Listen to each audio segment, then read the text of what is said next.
a power that possibly can't be managed. That problem is reemerging. This is something no one talks about because it would be in bad taste to mention it. But the German-Russian relationship has reemerged. And during the next 30 years, I think, this is going to be a dominant element of the international system. Something very important happened in Libya. And it wasn't that they decided to bomb Gaddafi. For the first time that I can remember, the Germans and the French absolutely split. The Franco-German alliance, which was the foundation of European unity, was so tenuous that in the end the Germans gave in, figuratively, but they opposed each other. That was a startling thing to see, but nobody really caught it. And to us, to me, it was a moment that I think we're going to remember, because the Germans no longer wanted to even make a pretense of aligning with the French and the Italians. This, I think, over the next 30 years is going to be a defining event. I think great conflicts repeat themselves over and over. We have had 3 editions of this. How the world will respond to the German-Russian relationship is another question, and that remains to be seen. But that the German-Russian relationship is becoming one of the most important features of the international system, I think is something that can't be denied any longer. What other countries should we look at? Well, I think that one of the emerging powers is one that already emerged, Japan. It fascinates me that in all discussions of Asian power, there's more discussion of North Korea than Japan. Japan is, after all, the equal in economic size of China, after a lost generation, and it is not burdened with 1 billion people living in extreme poverty. It certainly has some very strange social policies and very strange economic policies, but it still has an industrial plant far more sophisticated than the Chinese, for example, in terms of its ability to compete on an international scale. It has a decent Navy, Air Force. That's when it's disarmed. But the important point that it seems to me is there are 2 great Asian powers, no matter what we say. One is China, one is Japan. One may be very visible right now, and the other may be very shy. But its power is real, and its interests are real. And I wonder how long it will remain shy. So where 20 years ago every conversation began with the Japanese, today every conversation begins with the Chinese. And I think that in the coming years we will be paying more attention to Japan. Another country that I think will be extraordinarily important is Turkey. Turkey grew by about 9% last year. It grew 13% last quarter. I don't think it can keep this up, but it did do that. But whenever the Islamic world, from the Hindu Kush to North Africa, begins to unite, or has for the past many centuries, it has been under Turkic power. And with the United States withdrawing from the region, a vacuum is opening up from Iraq into the Caucasus, into the Balkans. And the only power in a position to assert itself is Turkey. And it is in the process of trying to figure out how to assert itself, much as the United States is. It's just more modest. Reasonable people did not believe the U.S. would lose the war in Vietnam. Reasonable people did not believe that the Soviet Union collapsed. Reasonable people in 1975 did not think that China was going to become the economic engine of the world, or that South Korea would dominate the auto markets and television markets of the world. The biggest danger to understanding the future is reasonable people. Common sense is the danger, because common sense assumes that the future will look like the present, only more so. And so we all know the United States has declined, that China will overcome the United States shortly, that India will be a superpower, because everyone is drawing straight lines. And the world does not consist of straight lines, This is a courtesy. And on that, I'll just totter off and sit down. Thank you very much. Thank you very much, Dr. Friedman. There's plenty of food for thought there.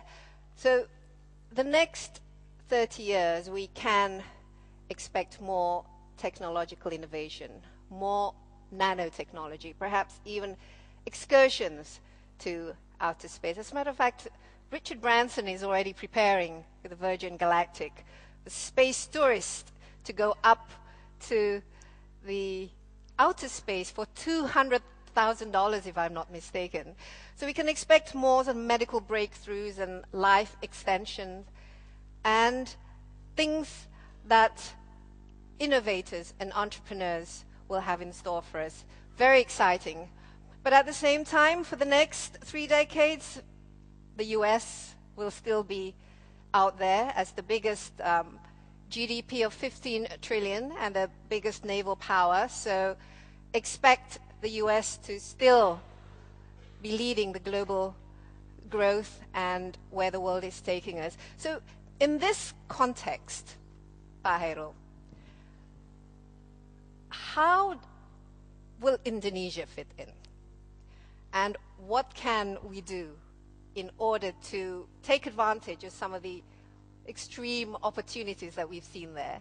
And perhaps if you could also come up with some of your perspectives on the papers presented by our speakers today. Please.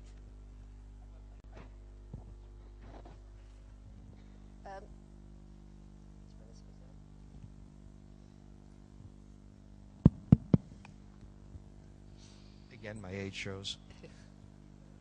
As I ended, I look back on China in 1975. Can anybody here? Try this.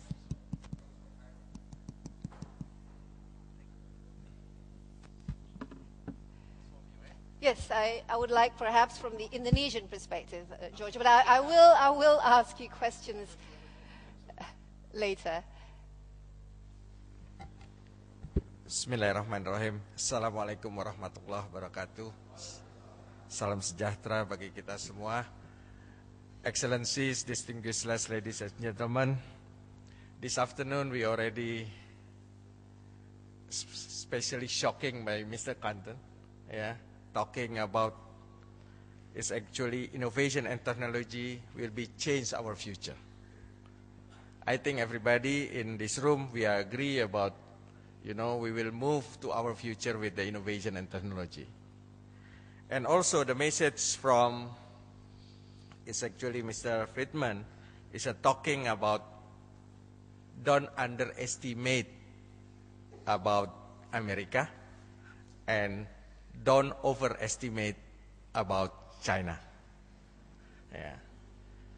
For me, as Indonesian perspective, is very simple. Don't underestimate of Indonesia.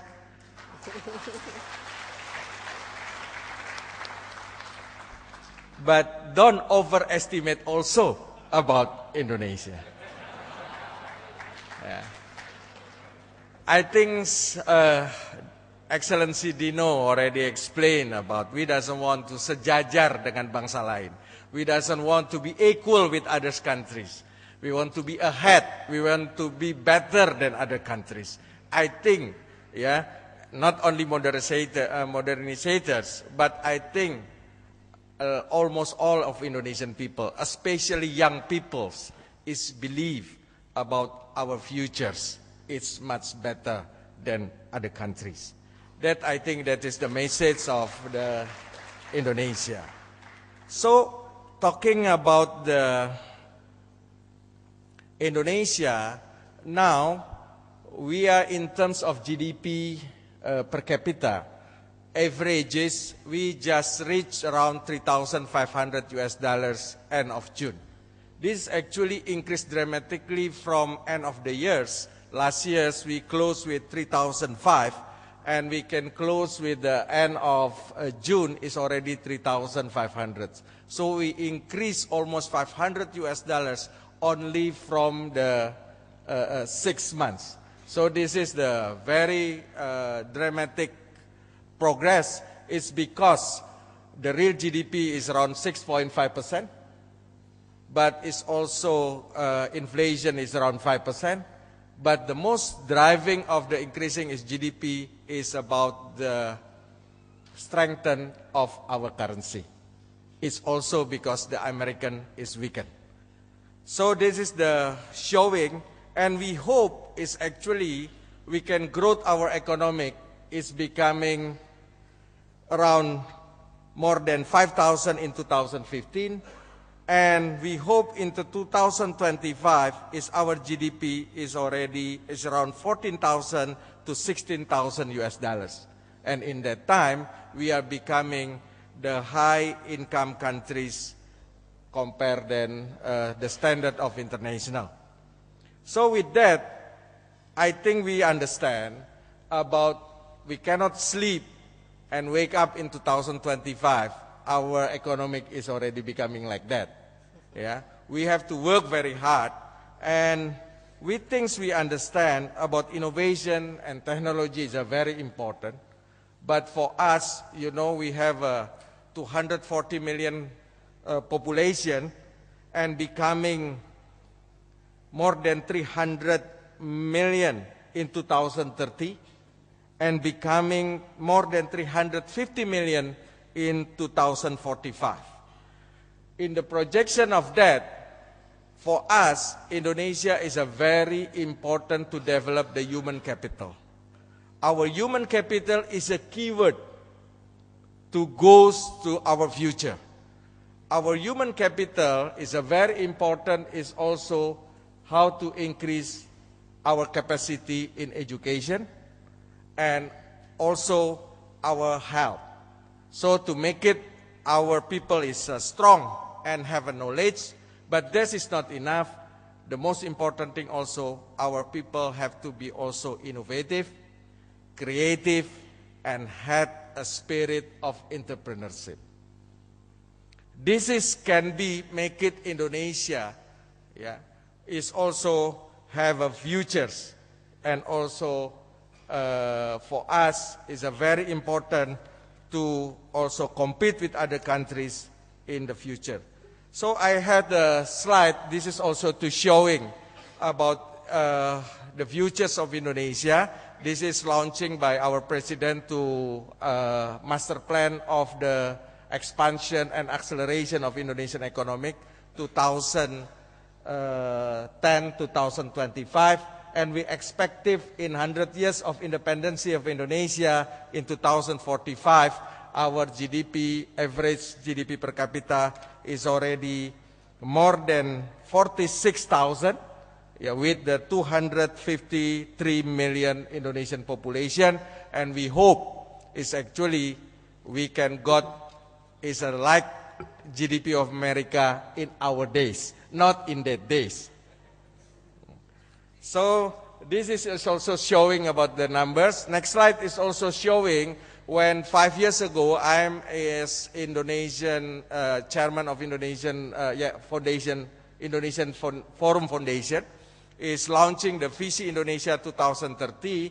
This is also showing about in that time we predict about our 2010 GDP per capita only 2,300, but now is achieved more than 3,000. In that time, is only few people believe, but now 5 years after is actually is exit 2 years earlier.